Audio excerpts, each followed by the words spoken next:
Lynette. Halilin, Chang. Uy! Michael. Lynette, ano bang pag-usapan natin importante? Naku, pasensya ka na kung naistorbo ka namin, ha? Halika, maupo ka muna. Oh, sige. Chang, ano ba atin? Didiretsohin na kita, ha? Di ba ikaw yung nagbigay ng hard drive ng CCTV kay Zoe? Ako ho nagbigay kay Zoe noon, Chang. Pero ang tagal na ho noon. Bakit yun naman naitanong? Makakakuha sana kami ng ebidensya laban kay Moira, kaso naloko kami. Kaya, naisip namin yung hard drive ng CCTV. Baka kasi may kopya ka? Wala eh. I mean, kung meron din naman akong kopya, bakit ko na may tatago? Tito Michael, hindi niyo po pinanood yung CCTV footage? Hindi, anak. During that time, talagang gusto ko lang ibigay kay Zoe, tapos, ayun, siya na, bahala. Maybe pagkatapos nun, doon niya ibinigay sa mga pulis yung hard drive. Teka! What if lang, ha? Hindi binigay ni Zoe yung hard drive sa mga pulis. Lola, paano nang po mangyayari yun? Di ba nga po, nung nagtanong po tayo sa presinto, sabi po nila binigay na po ni Zoe sa kanila. Hindi lang po natin pwedeng makita kasi ongoing pa po yung case. Teka, what if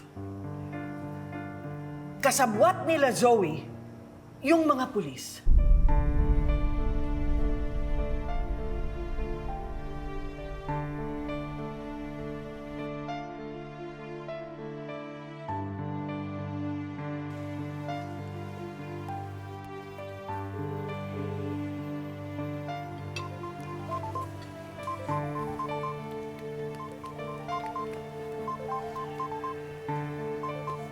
Naku, yung tatay mo.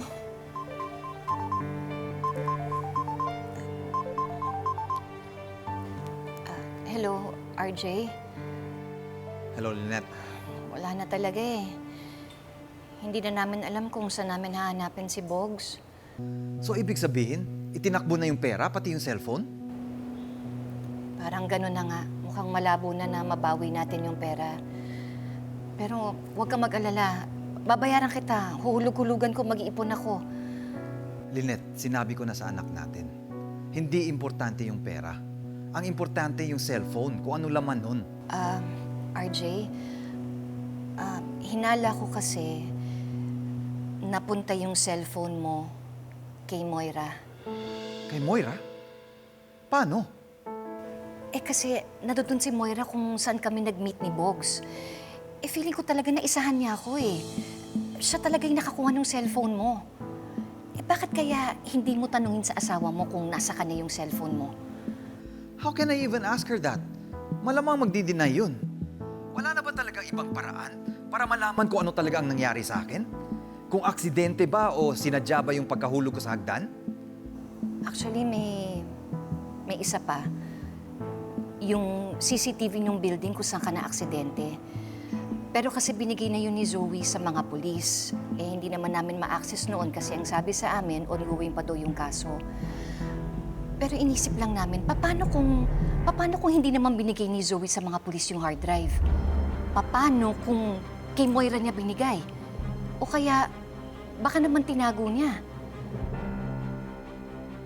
Basta ang tingin ko, may laman ng hard drive na yon ay kakasira ng asawa mo, kaya ganun na lang ang pagpaprotekta niya doon.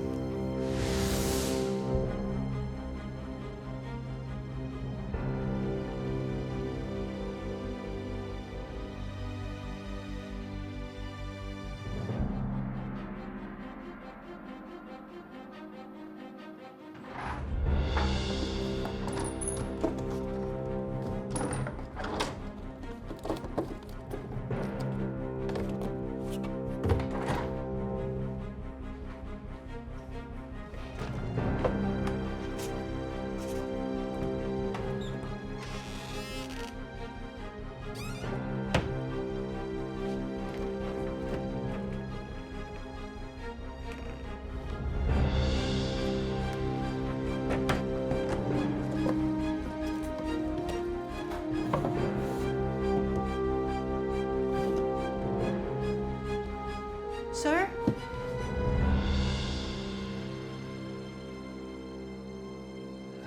Ate, ikaw pala yan. Ginulat mo ako. Sorry po, sir. Pinapalinis kasi sa akin tong kwarto na to. May kailangan po ba kayo? May hinahanap kayo? O gusto niyo, sir, tulungan ko kayo?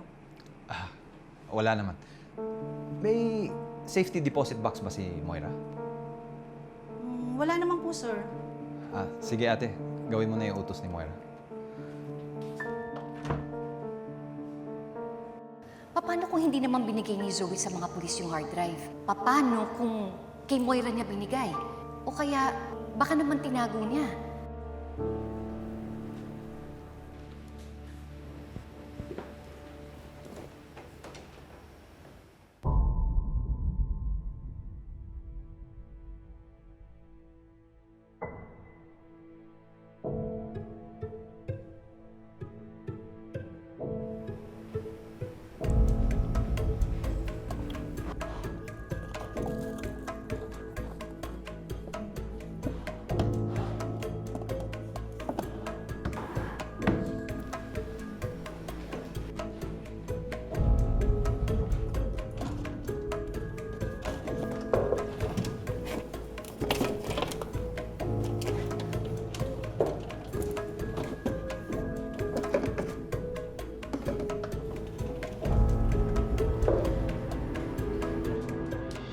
Wala yata dito yung hard drive.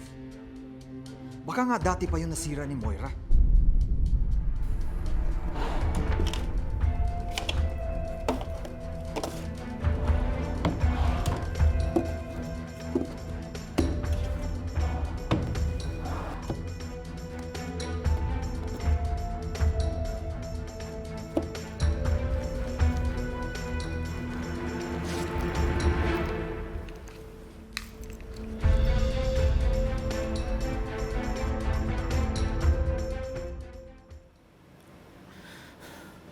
Ito nga yung hard drive na hinahanap ko.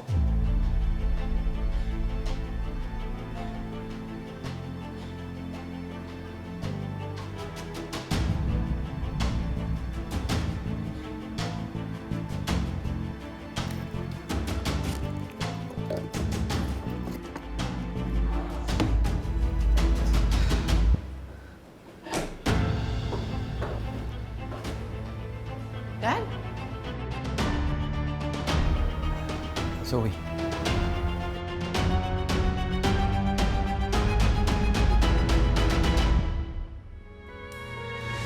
Is there something you wanna tell me? Para mas bagay sa'yo yung tanong na yun, Moira. Total, marami kang tinatago sa akin. Dad, ano po nangyari sa'yo? Bakit inaaway mo si Mami? Kaya sila magkasundo ni Moira, pareho silang kawatan. Sino ba sila? Hindi ko nga kilala yung mga yan! Ay, sinungaling ka talaga, sinaula! Pagkatapos mo kaming kami ng 1.5 milyon, sasabihin mo hindi mo kami kilala? Oh my gosh. Oh my gosh. Where are you going? I need to check something. I think alam ko kung ano yung hinahanap niya. Zoe, sandali! Ba't ba hindi mo nilang ibigay yung cellphone? Bakit? Ano bang nakita mo doon? Ano bang laman ng cellphone na yon? Pero sir, kung may laman ho ito, kayang-kaya ko ipakita sa inyo. Oh my God! Mami, wala na yung hard drive ng CCTV! CCTV ng alin? Yung CCTV ng accident niya! Ang